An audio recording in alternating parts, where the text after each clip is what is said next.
Assalamualaikum warahmatullahi wabarakatuh. Anak-anak, apa kabar kalian hari ini? Semoga semuanya dalam keadaan sehat dan dalam lindungan Allah Subhanahu wa taala. Perkenalkan, nama kakak Cici Paramita Harahap, berasal dari Universitas Islam Negeri Sumatera Utara. Kali ini kita akan membahas mengenai sejarah kebudayaan Islam pada kelas 7 Madrasah Sanawiyah pada bab 1 mengenai dakwah Rasulullah SAW di Mekah. Simak penjelasannya ya. Siapakah Nabi Muhammad SAW? Nabi Muhammad SAW adalah nabi terakhir bagi umat Islam. Nabi Muhammad SAW dilahirkan di Mekah pada tanggal 12 Rabiul Awal tahun 571 Masehi atau tahun gajah. Ayahnya bernama Abdullah bin Abdul Muthalib dan ibunya Aminah binti Wahab.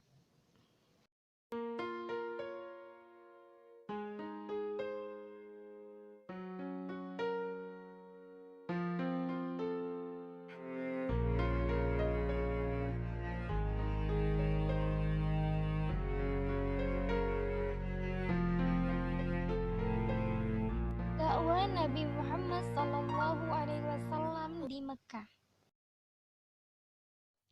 Kondisi masyarakat Mekah sebelum kenabian yaitu mereka menyembah berhala, skeptis terhadap kepercayaan nenek moyang, suka mabuk-mabukan, membunuh bayi perempuan, melakukan perzinahan, dan suka melakukan perbuatan keji seperti merampok.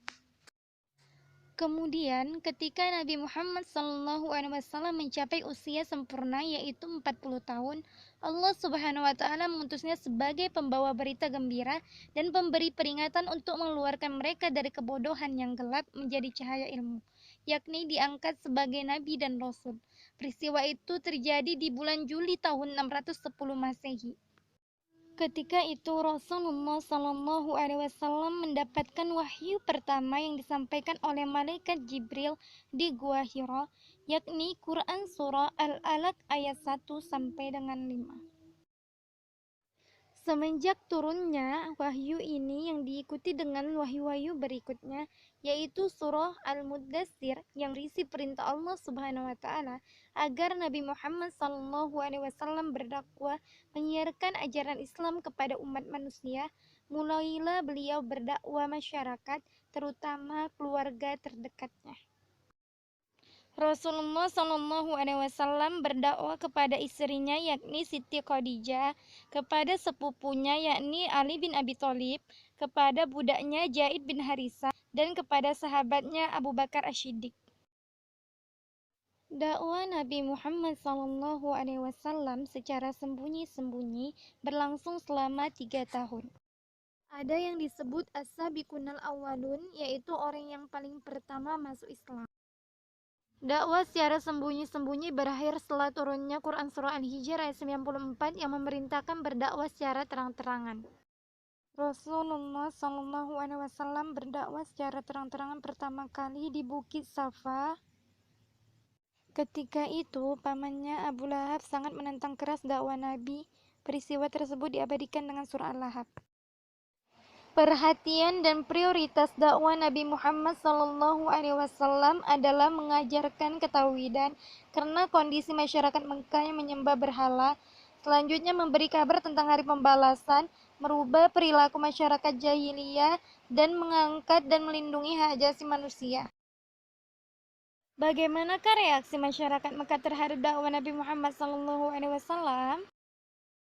Reaksi mereka ada yang menerima ajaran Rasul, ada yang menolak ajaran Rasul, dan pura-pura menerima ajaran Rasul. Bagaimanakah tantangan dakwah Nabi Muhammad SAW? Tantangan dakwah Nabi Muhammad SAW yaitu penghinaan, ancaman dan siksaan terhadap Rasulullah dan pengikutnya, bujukan harta, kedudukan dan wanita, membujuk Nabi untuk bertukar sesembahan, membujuk dan menghasut Abu Thalib, menghasut masyarakat Mekah, pengasingan dan pemboikotan Bani Hashim dan Bani Muthalib, serta mempengaruhi pimpinan negara-negara tetangga untuk menolak kehadiran orang Islam. Bagaimanakah kunci keberhasilan Nabi Muhammad SAW dalam berdakwah di Mekah? Kunci keberhasilan Nabi Muhammad SAW dalam dakwah di Makkah yaitu sabar, kegigihan dan keuletan, berakidah yang benar dan kuat, akhlak terpuji dan menjauhi kemungkaran, serta kesetaraan derajat.